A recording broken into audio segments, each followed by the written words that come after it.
Hi, my name is Zach, I'm Jenny. and we are a part of the Mercy Ministry at the Resolve Church. We meet every Tuesday night at 6 p.m. and we serve the community, the homeless community, with meals and just offer community and a warm and welcoming place where they can just relax, be safe. And we just want to love the people of the community that are less fortunate, that just need a place to go, and just love on people as Christ would love us. I serve in the homeless ministry because it's something that I've always been involved in. I grew up feeding people with my mom as the church secretary of the church that I grew up in.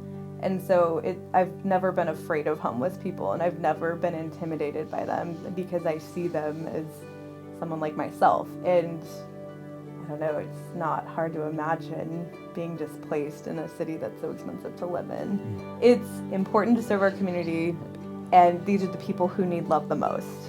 Serving in the homeless ministry, the reason I do it is because I just love getting to know people and loving on them as Christ has loved us, and just being able to love and support someone really fulfills me.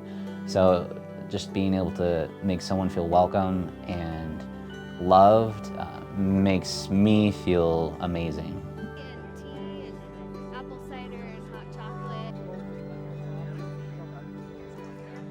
There's this woman that we've been in community with every Tuesday night. She was just wearing exercise clothes and just looked like a normal person, and I started talking to her because she was so smiley and I was drawn to her. And she had this amazing story. She's the victim of domestic violence, and both she and her son suffer from mental disabilities. Her son is a schizophrenic. Her son got sick of her husband mentally and physically abusing them, so he stood up to them. He stood up to her husband and he threw them out. So that's the story of how she became homeless. So, I mean, it wasn't because she's a criminal or because, she's a drug user. It was something as simple as her son standing up for her not to be abused. So she's been homeless for about 3 years, and she just says that it's been a really sweet time for her to draw near the Lord. She always says that he's provided her with everything from clothing to food to money, and before she became homeless that she just prayed, and she knew that even if she did become homeless, it wouldn't matter because God was everything to her. So she will tell you that life is hard and life can get pretty difficult, but you can use that opportunity to either grow closer to the Lord or you can turn away from him.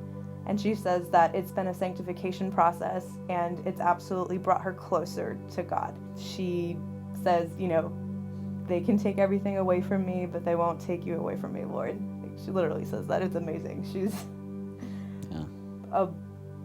it just makes me feel like everyone should be like her. She praises the Lord like every day, and you can just sense it in any conversation you have with her. She has such a powerful devotion, and it's just been virtually unshaken throughout this entire process. Yeah, I mean, we go there to encourage people, but oftentimes they encourage us, Absolutely. and they bless us just as much as we bless them. So yeah, it's really great.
What is it like?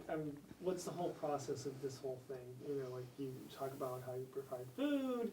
What are the people? I don't know. Like, who's coming? Why are they coming? Basically, and what do you do? Anyway, just kind of get a little more detail about it. We have a lot of men that come to the dinner every Tuesday night. In San Diego, there are a lot of housing and shelters for women and children and people with like a substance dependency issue. So if you're a recovering alcoholic or a drug addict, there are a lot more doors that open, unfortunately. So we do have a lot of men that come that don't have children or women necessarily in their lives to get them into a shelter. So it is nice to be able to provide them with a meal and a place to just kind of decompress for an hour. We pray, serve them dinner, and hang out for about an hour. And every Tuesday, you should come.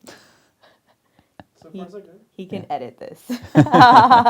Yeah, it's just been really great to be able to get invested in their lives, and these are people that have had really terrible things happen to them, and it's great to have listen to them, because they don't have anyone really to listen to them, and be able just to share the heart of Christ with them, and pray with them, share the gospel with them, just be there for them. And it's been a huge blessing, I think, to everyone that's been coming. So I definitely think there's a misconception that everyone who's homeless either has a mental disability or they're a convicted felon, but there are circumstances where people have been evicted because they lost their job, they had medical debt, and suddenly they're without a home.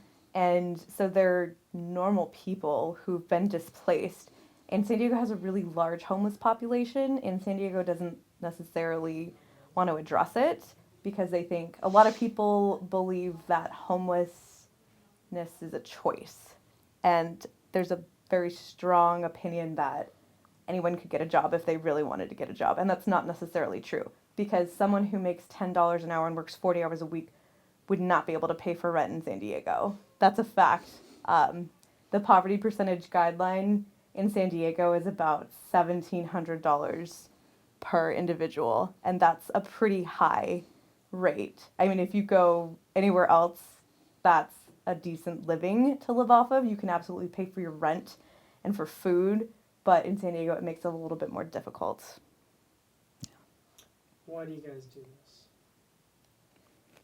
first. Red. It's something I've always been passionate about, and I think that can sound very cliche, but Actually, start over again with say. Mention specifically, not say it's something, but specifically describe the ministry, and then say it.